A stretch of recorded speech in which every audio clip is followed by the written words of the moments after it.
Global warming and climate change are real. Their impacts are seen all around us.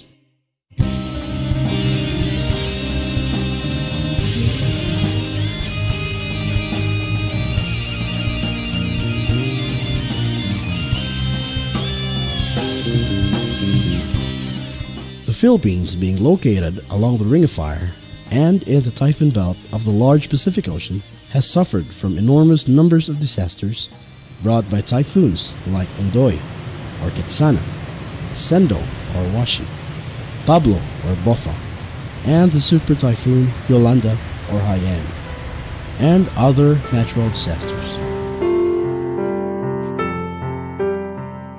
The disasters do not only destroy houses and other infrastructures and caused massive displacement of thousands of families, but also caused tremendous death of thousands of people. The Philippine government has now acknowledged these facts. Laws were promulgated to mainstream disaster risk reduction and climate change mitigations and adaptations. These laws are good, but they remain good on paper only, unless they are enforced. And enforcement of these laws is a big challenge, especially in the local governments. That is why a project entitled Promoting Risk-Sensitive Shelter Planning was implemented by the Alternative Planning Initiatives, or ALTERPLAN, and the Danish International Human Settlement Service, or DIB, in partnership with the local people's organizations, NGOs, and local government units. This was implemented in selected villages in 4 pilot areas in the Philippines. These areas were selected based on their exposure to hazards, risks, and vulnerability to natural disasters.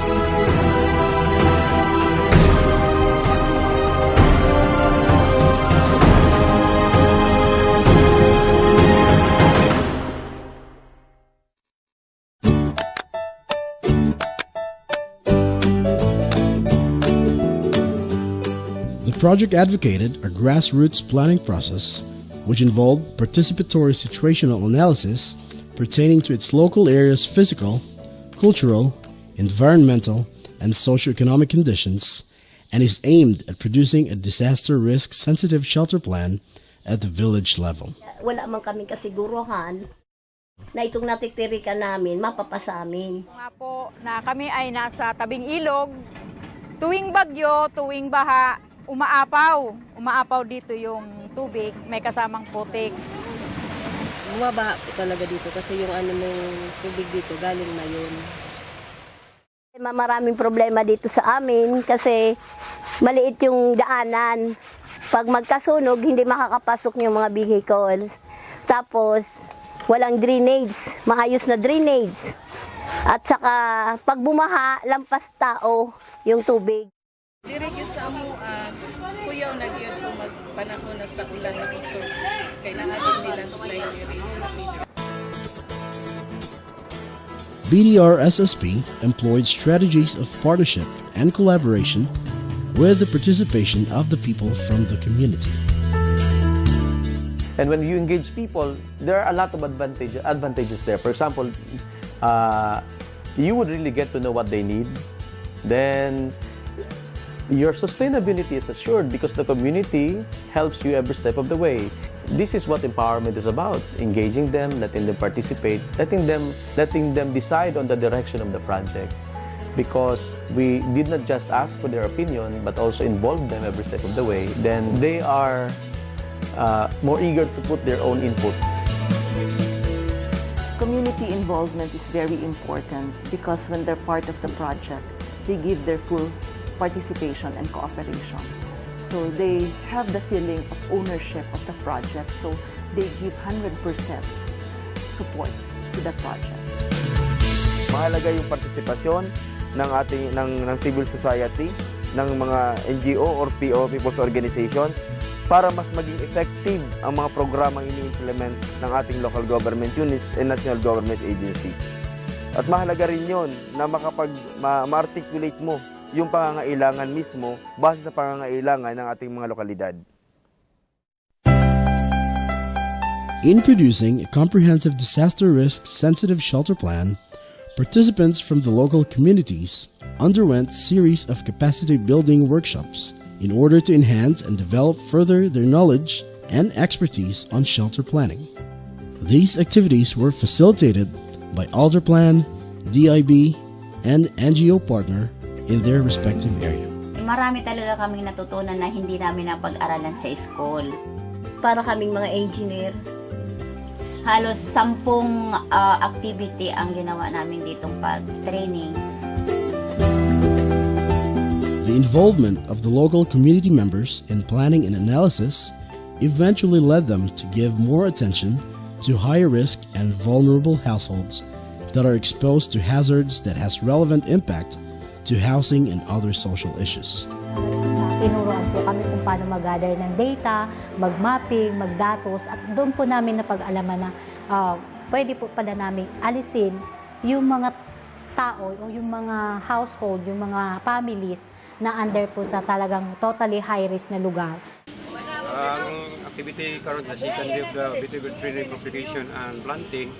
So during sa slope area aron makakita kung unsa pag pangita sa control lines, paghimo sa apron.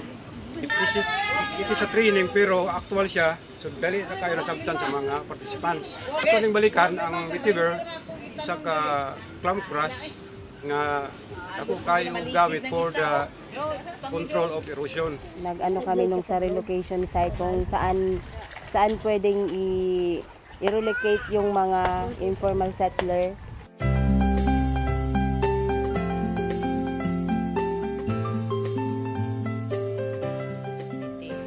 Nagtanaw mi karon diri og vetiver grass para pag-protect sa suba nga ang suba nga dili mo dako og ayo kay ang yuta na hurot na gyud og kanang kankan sa tubig na mas maayo nga nakatanom mi karon diri og vetiver para dili na jud siya mo dili na mahurot ang yuta og kaon sa tubig.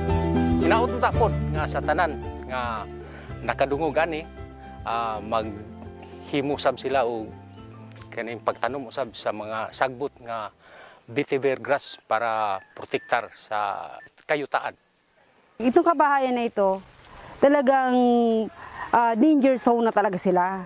Sila yung dapat kauna-unahang lagyan ng protection o flood control protection kasi malapit sa ilog.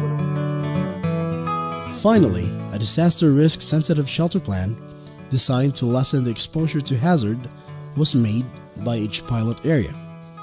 So this is the result of all the trainings in mga outputs sa ato ang mga people's organizations. So, Parang proud kami, syempre, dahil yung book nakita na namin, yun na pala yung pinagpagura namin.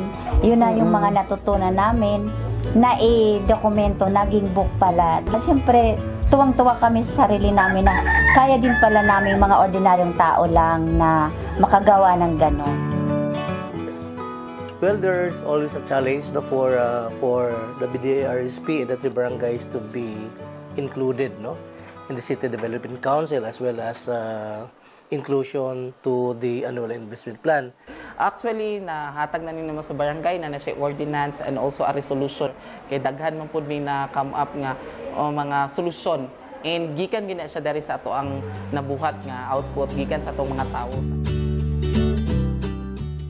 The BDRSP is actually a document from the community that spells out the different shelter plans, and one of the purpose in having these documents is for the BDRSP to be included in the annual investment plan as well as in the city land use plan, because the data and information contained in the BDRSP are actually the data and information that are needed for the barangays to be included in the annual investment plan.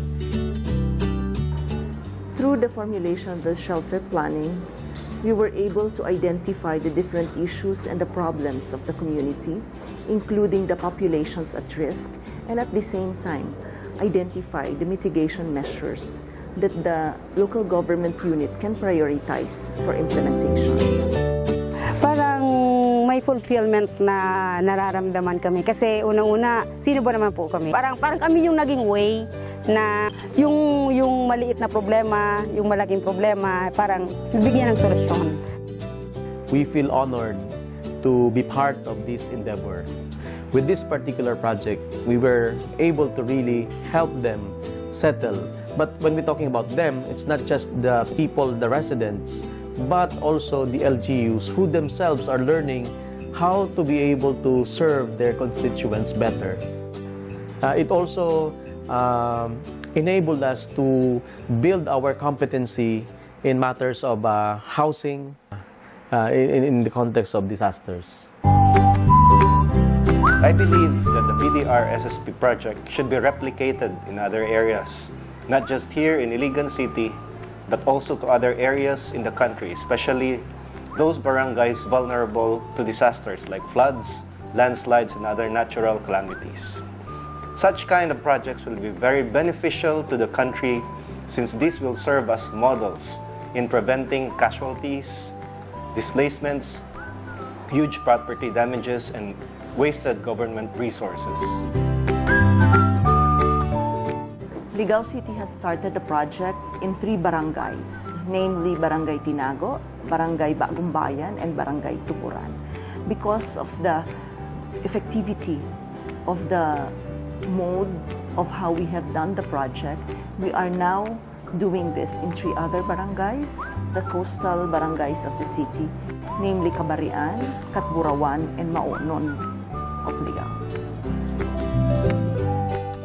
The DRSSP process did not only build projects that mitigated risk and hazards or build safer shelters, it also developed communities of resilient and empowered people.